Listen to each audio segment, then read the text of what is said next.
The night was quiet, the kind of quiet that carries a warning, the kind that hums underneath your ribs and tells you something's about to happen. A lonely stretch of highway, streetlights blinking off rhythm, and a single black sedan easing down the road. Inside it sat Marcus Lee, a man used to watching people closely, though tonight he just wanted to get home. He'd spent the last 12 hours behind closed doors at City Hall, going over another report on police misconduct. 12 hours of numbers, faces, and the quiet ache that came with knowing those weren't just statistics. They were lives, broken ones. So when the flashing red and blue lit up behind him, he sighed, not in fear, but in tired recognition. He pulled over, turned down the radio, placed both hands on the wheel. A routine that wasn't supposed to mean survival, but too often did. The cruiser stopped. The officer stepped out. Tall, built like he'd been born to give orders, his face half hidden under the brim of his hat. He approached, slow, deliberate, the click of his boots sharp against the asphalt. "License and registration," he said, before Marcus could even greet him. Marcus handed them over. "Mind telling me why you stopped me?" he asked, calm, measured. The officer tilted his head, scanning the documents like he was looking for an excuse. "You swerved back there," he said. "Almost crossed the line." Marcus glanced back at the empty road. "It's a straight lane." That's not what I saw. The tone wasn't about a traffic violation. It was about power, and who was supposed to have it. Marcus knew that tone.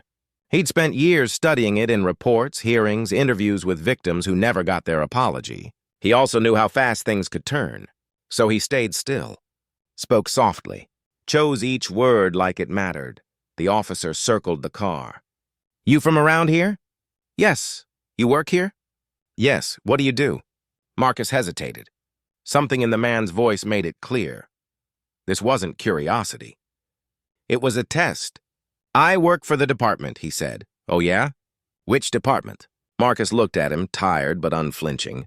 "Internal affairs." The silence that followed was heavy. The officer's hand froze where it rested on his flashlight. For a split second, the wind carried nothing but the hum of the engine. Then the officer scoffed, as if the words were a bad joke. "Internal affairs, huh? You expect me to believe that?" Marcus didn't answer. He didn't need to. He reached into his jacket slowly, carefully, like someone who'd rehearsed this movement 1,000 times. Pulled out his badge. Held it up in the dim light. The officer's face changed. Not all at once. First confusion, then realization. Then that flicker of fear that comes when the script flips and you realize you might be the one being watched. Marcus said quietly, "You might want to check your tone." The officer took a half step back, his mouth opening, closing as if he couldn't find the right excuse. "I was just doing my job," he muttered. Marcus nodded slowly. "So am I." The air thickened between them. The night didn't move. Then Marcus added, "You'll be hearing from me soon." He started the car, rolled the window up, and drove off. In the rearview mirror, he saw the officer standing there, shoulders rigid, staring at the taillights disappearing into the dark. As the road stretched ahead, Marcus felt that old ache rise again. He'd spent years trying to reform a system that punished men like him for breathing too confidently, for existing too visibly. Yet here it was again. The same story, same fear, dressed in a different badge. He wanted to let it go. He really did. But something in him refused. Somewhere deep inside, that encounter didn't feel finished, beat. The next morning, the sun poured through his blinds, cutting lines of gold across his living room floor. Marcus sat at his kitchen table, coffee cooling beside a stack of case files. His phone buzzed. A text from his assistant. "You'll want to see this." He opened the link. Body cam footage, uploaded by mistake to the internal server. He pressed play. The screen showed the officer's view from the night before. Marcus sitting behind the wheel, calm, polite, composed, and the officer's voice sharp with superiority. The way he said "boy," the way he lingered too long near the window, the subtle aggression dressed as authority.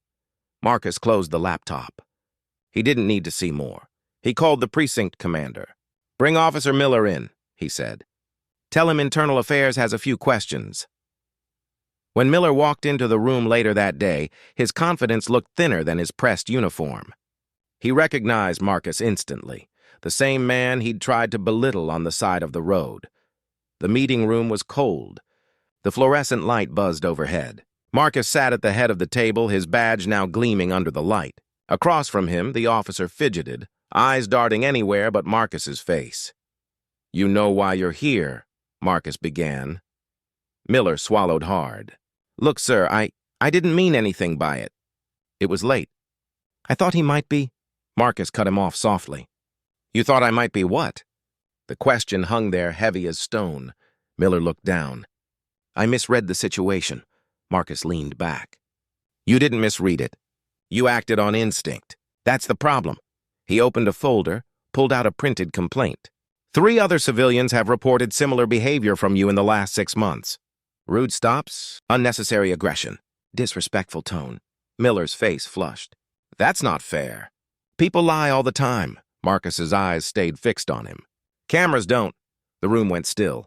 Marcus slid a paper across the table, a preliminary suspension notice. "Effective immediately," he said. "Pending review." The officer's hands trembled as he signed. When it was done, Marcus gathered the files, stood and said quietly, "You wear that badge to serve, not to scare. You forgot that, and now you get to think about what that means." Miller looked up, his voice small. "You really gonna ruin my career over one stop?" Marcus paused at the door. "You almost ruined a life over one bias." He walked out, leaving silence in his wake. Outside the interrogation room, Marcus exhaled slowly. The hallway felt too bright, the kind of sterile white that never lets you forget where you are. He loosened his tie, rubbed the back of his neck, and for a moment, he just stood there, a man who had seen too many cycles of arrogance and apology. He knew the case would move through the usual channels: paperwork, review board, press statement, but this one would stick. The irony of it. A racist officer stopped by the very system he thought he controlled. A system that, for once, looked back at him and said no more. That night, Marcus drove home in silence.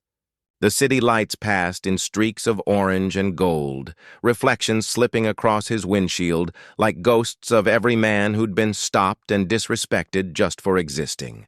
He parked in his driveway, sat there a long while, and listened to the soft tick of the cooling engine.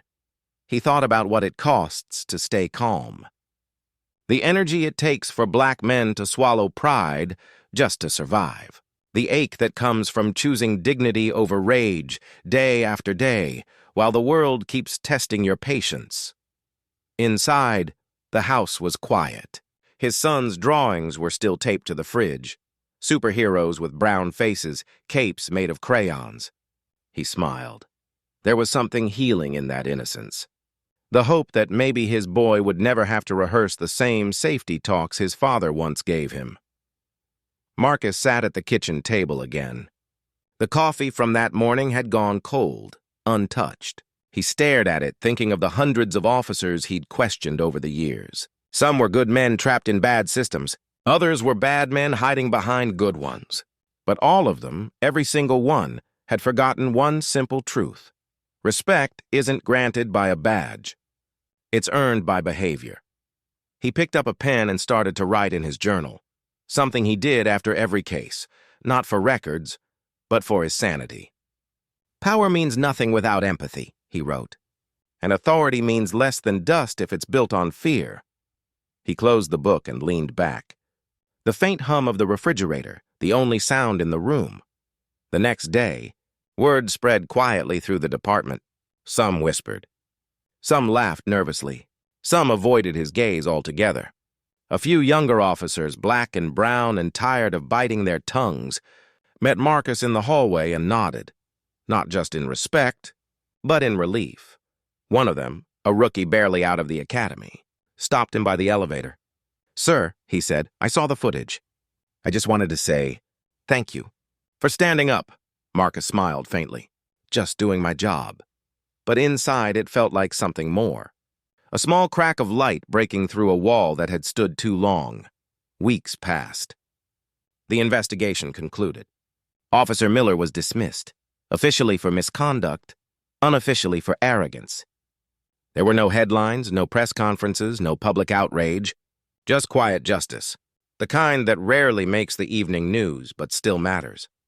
One afternoon, Marcus received a letter, handwritten, no return address. He unfolded it carefully. I deserved what happened. I see that now. I was raised to think respect was something people had to earn from me. I never realized I owed it to them first. I'm sorry. I'm trying to be better. Marcus read it twice, then placed it in the bottom drawer of his desk. He didn't need to forgive, but he could acknowledge growth when he saw it. The days turned into months. Cases came and went, reports piled high again.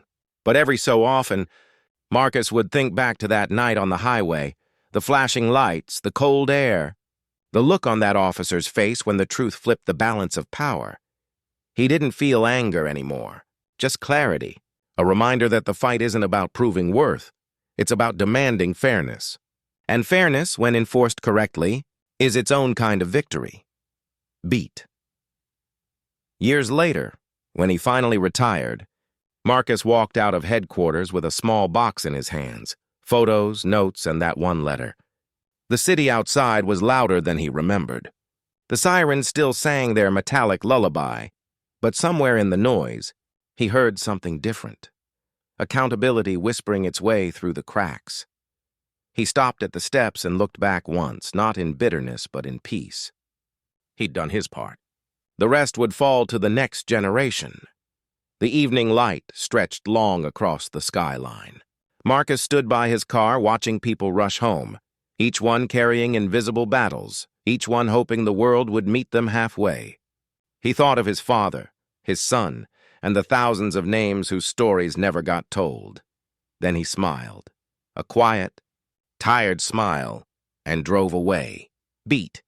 This is Simmons, and you're listening to Chronicles of Black. If this story touched you, if it made you think, or stirred something in you, don't forget to subscribe. Leave a comment. Share what justice means to you. Because when we speak, the world has to listen. Stories like this aren't just about pain. They're about persistence, the kind that refuses to disappear, the kind that forces truth into the light. Every word, every story is a piece of history being corrected in real time. And if we keep telling them, one day the lies will have nowhere left to hide. So keep watching, keep speaking, keep believing. Because the more we speak, the louder our ancestors' echoes become. And when the truth is spoken often enough, the world can't pretend not to hear it.